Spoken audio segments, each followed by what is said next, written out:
Hello and welcome to the Minds on the Frontline podcast, brought to you by the Frontline Strong Together 5 program. FST5 provides streamlined access to behavioral and mental health services, as well as crisis resources for Michigan's Frontline 5 workers and their families. This includes all professional, part-time, and volunteer firefighters, EMS, law enforcement, corrections officers, and 911 dispatchers in Michigan and their immediate family members. First responders and mental health experts collaboratively created FST5 to provide 24/7 live support, effective resources, and cutting-edge services to prevent and alleviate PTSD, anxiety, depression, and other frontline work-related mental and behavioral health challenges. Need help now? If you are a frontline worker in Michigan or an immediate family member experiencing any crisis, work-related, substance abuse, depression, relationships, finances, or any other, reach out by calling 1-833-34-STRONG or go to fst5.org for more information. I'm Jeff Lassers, one of the hosts of the Minds on the Frontline podcast, and I'm a professional firefighter, paramedic, educator, and content creator. Minds on the Frontline is co-hosted by Mike Mattern, who is also a professional firefighter and paramedic. In addition, Mike is a peer support team member for his fire department and the Frontline Strong Together 5 program, a board member of the Michigan Crisis Response Association, and the former chair of the Michigan Professional Firefighters Union Behavioral Health Committee. Mike has training and experience with frontline worker mental and behavioral health. On the other hand, I do not. My role is to produce the show, whereas Mike is our resident subject matter expert. Together, we hope to inform, educate, and entertain frontline workers, their families, and the public regarding the realities of frontline work-related mental and behavioral health challenges. Today, we are excited to welcome Michigan State Representative Mike McFall. Mike represents House District 8, which covers Hazel Park, Madison Heights, parts of Ferndale, and portions of Detroit and Highland Park. Starting in 2025, his new district will include Hazel Park, Madison Heights, and parts of Warren and Centerline. Beyond his legislative role, Mike has been deeply engaged in his community, working with local businesses, nonprofits, and frontline agencies. He has made it a priority to truly understand the needs of those he represents, often stepping into their shoes, whether riding along with police, experiencing fire runs firsthand, or advocating for much-needed funding for public safety infrastructure. During this episode, we dive into Mike's hands-on experiences with first responders and how they shaped his understanding of public safety and community needs. We also discuss the critical importance of addressing mental health for frontline workers and their families, including the steps legislators and leaders can take to reduce stigma and improve access to support. As always, we aim to provide meaningful conversation that informs, educates, and inspires those on the front lines and their families. Don't forget to follow us on YouTube, Instagram, and Facebook, and make sure to like and subscribe to all Minds on the Frontline podcast social media channels. Thank you, and enjoy the show. Good morning. Morning. How are you, sir? I'm good. How are you? I'm very well. Thank you for joining us today. Thank you for having me. Why don't you tell everybody who you are, what you do, and where you do it? I'm State Rep Mike McFall. I live in Hazel Park. My current House District is House District 8, which includes Madison Heights, Hazel Park, Precinct of Ferndale, part of Detroit, and Highland Park.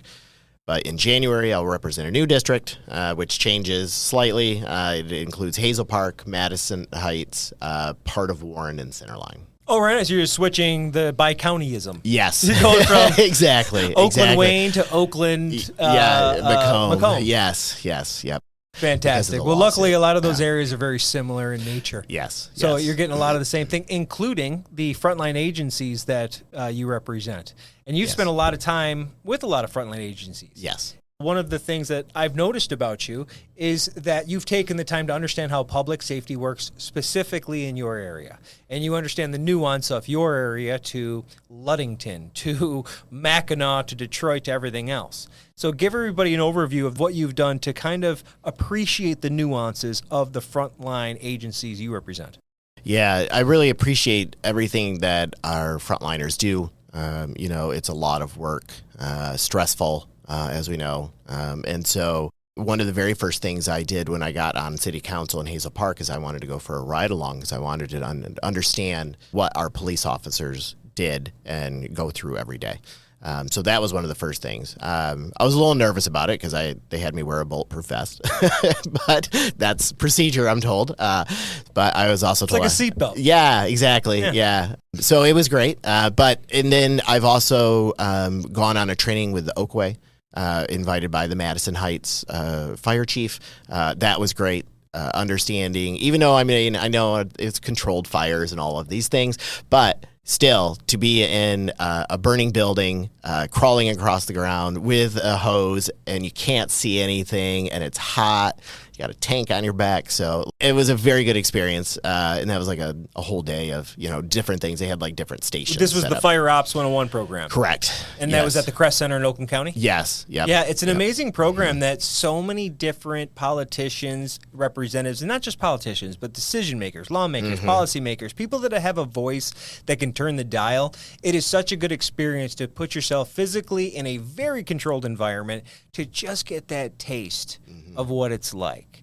You're going to go home. Like it's a guarantee. You're pretty much going to go home unless there's an absolute catastrophe. Right.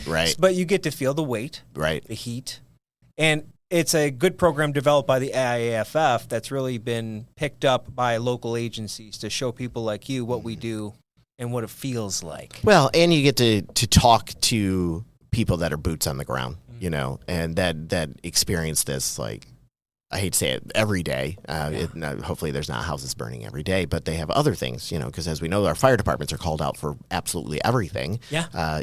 So it was great to be able to talk about the different things we were going through, the cost of the equipment, The lifetime of the equipment. Right. It's not a 20-year jacket, right? No. And so to understand why, and I think a lot of people, like, they realize that what firefighters and police officers go through, that it's wear and tear on the equipment and everything that they need. But I don't think, unless you actually go through it and really experience it, like, as close as I feel like I got as close as possible without actually going through a real experience. You're like, I get it. Yeah, I get it, and I understand it and why, So, and the same with the Hazel Park Fire Department. Like, I've worked closely with them on, for grants, for example, so I have a better understanding of the need, of what their needs are. Yeah, and you can help them express what the community needs in terms that will kind of help them. Yeah. And so that's kind of like what you do. You work with your local resources for the greatest benefit of your constituents. Yes. And it's so nice to hear that you're like, wait a minute, how I call 911 and then what? Right. And for you to actually take a humble step of like, let's go see what this looks like. Yeah. That's huge. Yeah. And I will say, though, it's also not just their actual equipment that they use, but, like, for example, in this last budget, I was able to get the Madison Heights Police Department $500,000 because their building needed a new HVAC system. The city already had one half of it, and they needed the other half. But, those things are expensive. Yeah. And so that's not like their day-to-day equipment, but you still need those things. Yeah. The building needs upkeep. And so I was proud to be able to get that for the Madison Heights Police Department. And I'm working on something for Hazel Park Fire Department now. So I'm hoping to get something else in the budget for them just because they need a new truck. Those things are very expensive. So it's not just like the equipment that they wear and that they use. It's like the major ticket items as well, and that small communities just cannot afford. Yeah, and you're seeing, just like my department, as we were talking about, we really have to make do with what we have most of the time. Yeah. We understand, and even if you do order a fire truck right now, you're on a 2 to 3 year waiting list till that thing can get built and sent to you and spec'd and all the different things. Right. So you're cannibalizing trucks, you're putting things together, you're swapping parts, you're using your mutual aid more often. Mm-hmm. And so I love that you see this and what we actually go through to just be able to be operationally sound enough to make it to a call. Yeah. Yeah. You've ridden with police, you've ridden with fire, and in your areas, they also provide EMS. So you've understood those. Correct. Have you ever had a sit down in the dispatch center? That I have not done. I totally recommend it. Yeah, that actually is on my list because I was going to with the Hazel Park Police Department, but we've recently had change. Chief Buchholz retired, and so now we have a new police chief, which I haven't had a chance to meet yet. So I'm going to be working closely with him and also in Madison Heights. And in my new district, one of the very first things I always do is make sure I have sit down. So in January, February, I will go to Warren and Centerline, their first responders, and also sit down to learn about their needs, because every community, it's all very similar. Each community is different, Absolutely. So, yeah, and I don't know anybody over at Centerline. I have a number of friends at Warren, and I will tell you, they'll welcome you if you're willing to listen and find out what they need and work with them. Huge benefit. Well, it's like with anything, that's one of the things I really appreciate about that we have former police officers, because Tyrone Carter of Detroit, former police officer, and I know Mike Harris, on the other side of the aisle, former police officer. We have someone from up in the UP on the other side of the aisle who former EMS, volunteer firefighter. So I listen to these people because they know, because they have been in those situations. It's just like our former teachers that are now legislators. Right. Well, they were in the classroom. We right. know they understand what it's like. Or if, let's say they're doing something with a nonprofit, yeah. they're going to call you because you worked in nonprofits exactly. before yes. politics. Yes. Well, how does this yes. work? Yeah. And that's the benefit of having American citizens occupy your role, right? Because they did American citizen stuff. Yes, exactly. To bring right. those professional experiences. You had to a the job table. before you got here. Exactly. Let's use that expertise. Right. So, yes. Right. And to appreciate both sides. And we've had Mike Harrison here before, and it's so nice that two guys on two different sides of the aisle that call upon each other to work on things like get stuff done. Yep. No, I like Mike. Mike and I, we talk about different things all the time. We sit on some committees together. Definitely somebody that you can work with. There's no question. And I enjoy working with Mike. I think most Americans want us working together because nothing gets done if we don't. Yeah. I think we're at that point where most people are saying, are you a politician willing to work with people to get it done, or are you just some guy who wants to bark? Right. Yeah. It's like, stop. And there's a lot that just want to bark. A lot of peacocks out there. Yes, there of all are. shapes and sizes. Yes, there are. Yes. Yeah. All right. So you've had a lot of experience spending time and making time to learn how it all works. Right. So have you appreciated or learned to appreciate that mental and behavioral health is a real life concern for these frontline workers and their families? Yes. As we know, 2020, with the pandemic, really exacerbated mental health across the board. I think it removed the veil. Yeah, it really did. One of the silver linings is that people are more likely to talk about it now because practically everybody's family has been impacted in some way. It's like one of the one things we could still all say we all went through together as a worldwide society. Something else, and this isn't so much with first responders, but loneliness. Senior citizens being locked in their homes for a year, living in fear, and having no direct contact with people. Loneliness is also an epidemic, and what does that do to mental health? So it surely made the suicide rates go up. Sure did, and all sorts of things. So many things. That's just one. Yeah, alcoholism. All the addictions went up. And first responders, while yes, they can be superheroes, they can't fight off everything. They're human. They're human, and they deal with a lot of things that your everyday citizen doesn't have to deal with. From car crashes, the things that they see, sometimes the worst of humanity, to be quite honest, and so having to deal with those things, I can only imagine, because I have never had to deal with that myself, which is why I rely on, things like this podcast and working with my first responders, to learn about these things, about the things that they go through, which I think is very important for legislators to understand. Thank you. Appreciate that. It's easy for a Harris to come in here and go, yeah, I appreciate first responders. It paid his bills for almost 30 years, right? You're like, hey, I don't know anything about this. Yeah. So tell me about bad guys. Yeah, exactly. So what do you need to get a bad guy? Yeah. What if we do this? Yeah. No? Oh, that's his bad idea? Okay.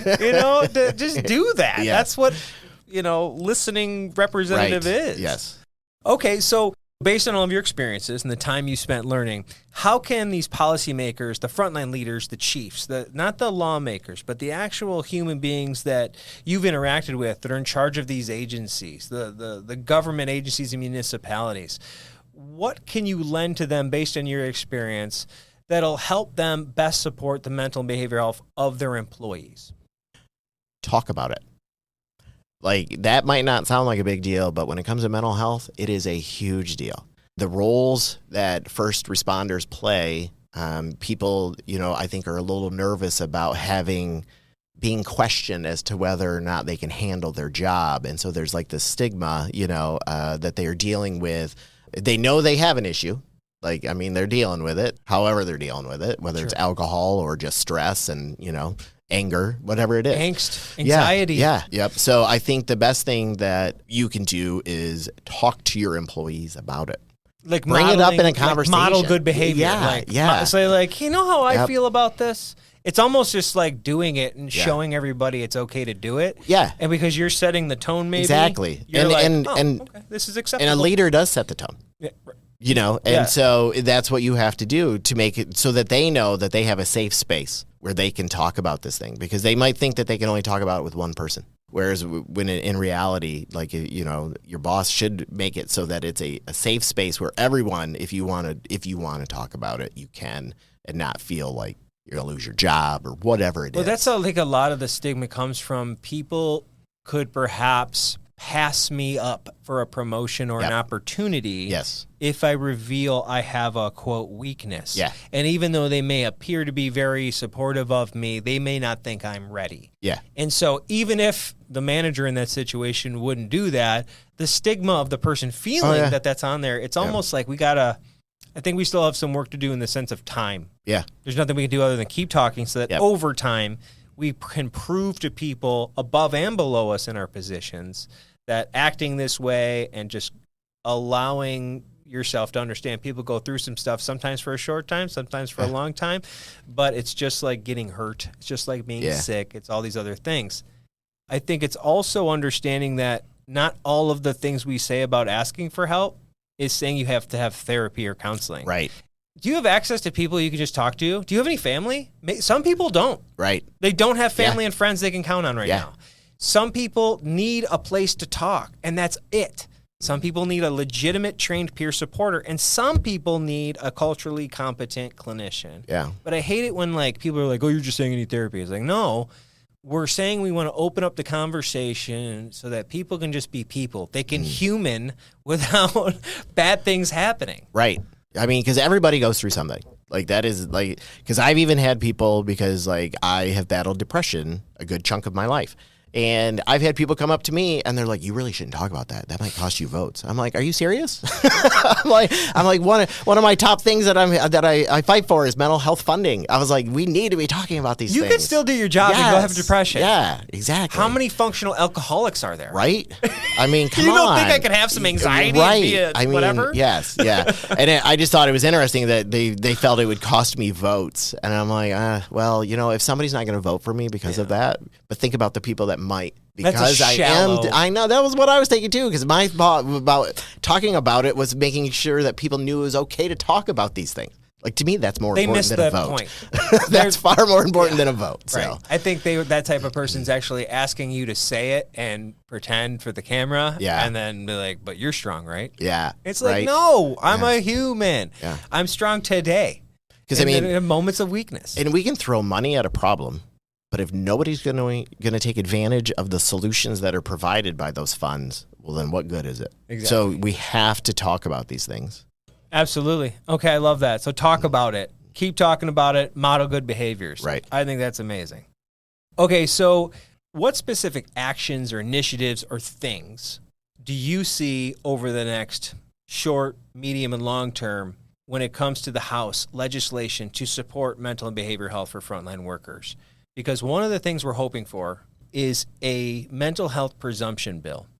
And I would love to see it because obviously that should be a presumption, and just like you do with the cancer. What I'm going to assume that means, because I'm not as very familiar with that, is that we work on the side of presuming that someone is going to have cancer. We're presuming the fact that if you do get cancer, you're exposed to so many different things. How do you segregate your personal life? Exactly. And there's certainly some categories under that would disqualify you. Like if you're smoking, you're going to be disqualified. You're a tobacco user. Yeah. Oh, well, we can't cover you under this. Right. On a mental health presumption, the overarching theme would be is the same thing. You've had all these experiences over a career, and you qualify to get your mental health paid for. Because even though you could have really good insurance and just have a $30 copay visit, if I got to go every week and I'm already having trouble paying the bills, but I happen to have insurance, which most people don't, right? It's still expensive. And well, the other thing that we need to stop doing is separating mental health from physical health, because your mental health, it directly impacts. Health. Yeah, it's just health. And so for me, to get more coverage, including both, is a good idea. And the presumption of mental health with our first responders, well, I don't care if you walked in with this issue. I honestly don't. To me, because of the day-to-day of what you guys go through and the things that you see, like we talked about, that just should be something that is automatically offered. So I would be in full support of something like that. And when you do those things, you have to make sure you have the people there that know how to do it. Right. So you have the experts, the mental health experts, working with first responders directly to make sure that whatever the plan is, to make sure that it actually works for both.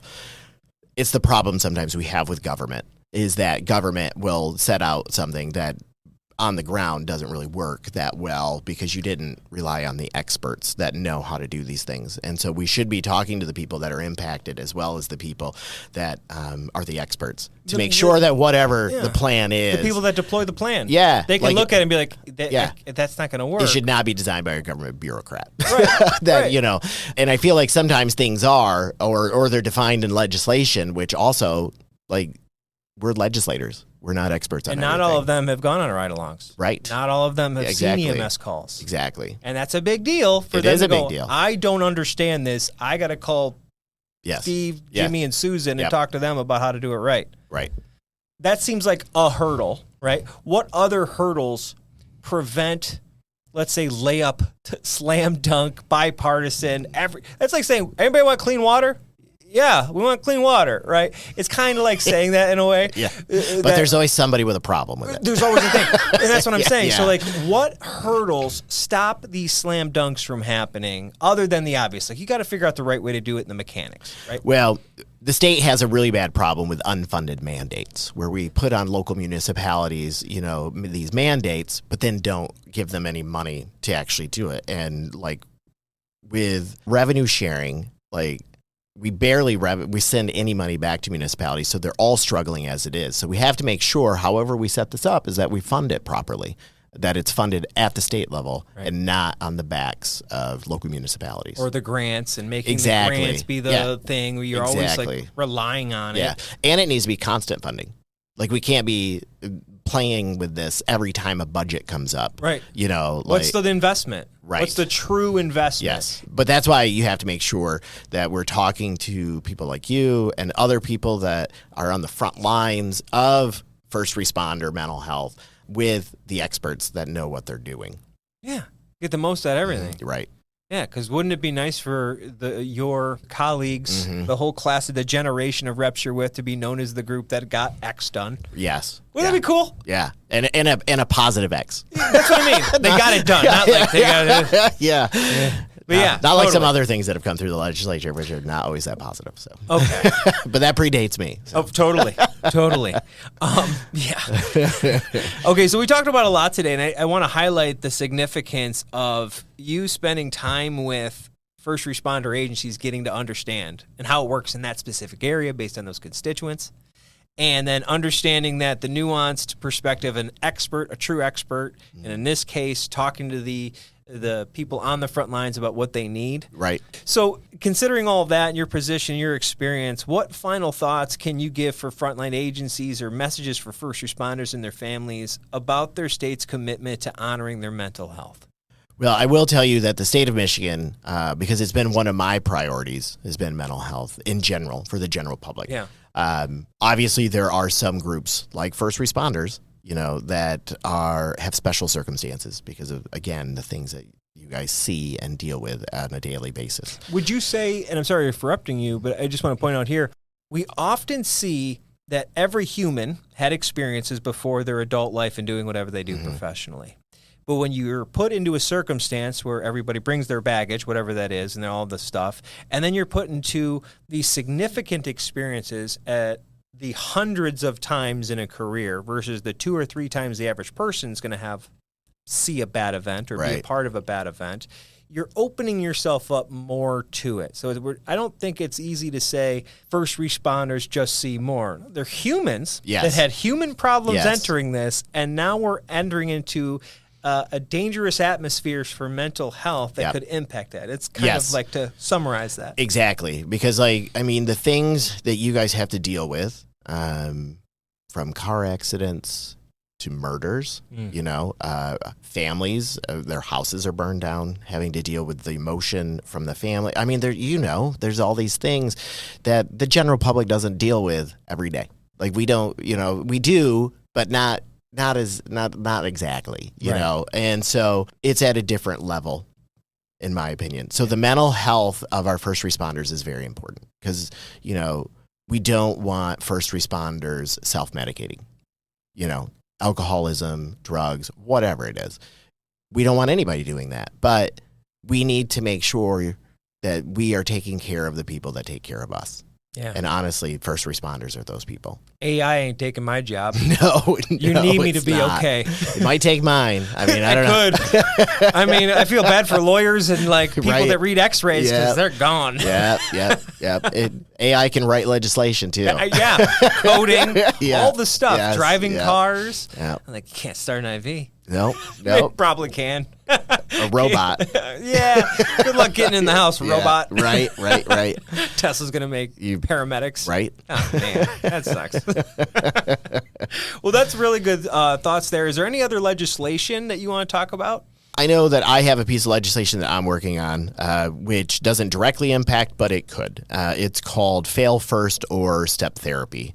What happens is you go to your doctor, you and your doctor decide this is the medication, this is the treatment that you need to help with whatever, and then your insurance company likes to step in and say, nah, let's start with this cheaper thing, and then if that doesn't work, we'll move to this next cheaper thing. And to be clear, you're not changing anything. It's just a continuation of the things you're already taking or doing. You're right. And so what it is like this creates an additional, an easier route for appeal process. Like they have to respond quicker and, and all these things. And so that way you get the medications that you need. Because I did a press conference and I had somebody there, a lady that testified. All she did was switch jobs. And now she had a new insurance company and she had to start all over again because the insurance company was requiring her to go through all these steps, which that's really unnecessary. And it can be dangerous. Not a new medication, not a new anything. And your insurance company, honestly, should not be making medical decisions. No. So that is a piece of legislation I'm trying to get across the finish line this year. If it does not get across, I will reintroduce it next year. Right on. And I think you're working on decriminalizing the use of mushrooms for PTSD as well. I am. So I have a bill right now that decriminalizes psilocybin for people with PTSD. And as we know, there have been some NIH studies done with veterans. Yeah, Johns Hopkins did a lot of cool stuff. Yep, and it shows great promise. And I know some people that, it is literally life-changing. Yeah. So let's be clear, it's not a panacea. No, it's not. It is not a raft that you can paddle, but it is a raft. Yes. And it's not people getting high. It's microdosing. Right. Because a lot of people, they always think that, people are taking drugs. And it's like, no, this is a medication because if we can help people from self-medicating, stop and keep them off the streets because a lot of people that are homeless, they end up there because they started self-medicating because they had mental health issues. And as we know, a lot of our first responders are veterans. Yeah. So we need to make sure that they have all the tools that they need to take care of their mental health. Without any roadblocks in the way. Yep, exactly. Yeah. Well, thank you very much for your time today, and thank you for taking the time to make time for agencies and your constituents. And please go sit down with your dispatchers. I will. One thing I learned is, imagine this. People call on the worst day of their life. It's the worst thing they've ever seen. Yes. They call a number. That person picks up the phone, gets to hear the opening statement of a horror movie, essentially, and then they tell me to go to it, and they never hear the end. And then they pick up the next one. Yeah. And in Warren, where you're picking up, we had a young lady on here who's dispatcher. We wanted to get her perspective because she'd only been on 6 years. We're like, where are you at with all of this, right? She answers the phone in a shift anywhere from 300 to 600 times in a shift and says, hello, 911, how can I help you? Just that. Wow. You don't have time to follow up on stuff. So it'll be an interesting impact for you. And then also, if you find yourself in any correctional facilities in your area, also spend some time with those officers because that's a real nuanced one. We think it's just all cops. Like there's a whole group of humans out there in the correctional facilities that are great human beings that are really trying to do a great job with the people they're responsible for in these facilities. And it's tough. Oh, yeah. Yeah. You know? So. No, I appreciate that. Yeah. Yeah. Happy to. I am so happy to be able to do whatever I can for our first responders. Thank you very much. We appreciate that. Have a good day. Yeah, you too. Thanks. Thank you for listening to the Minds on the Frontline podcast. We have more great content coming out soon. Please check us out on YouTube, Instagram, and Facebook, and make sure to like and subscribe to all Minds on the Frontline podcast social media channels. Thank you, and have a great day.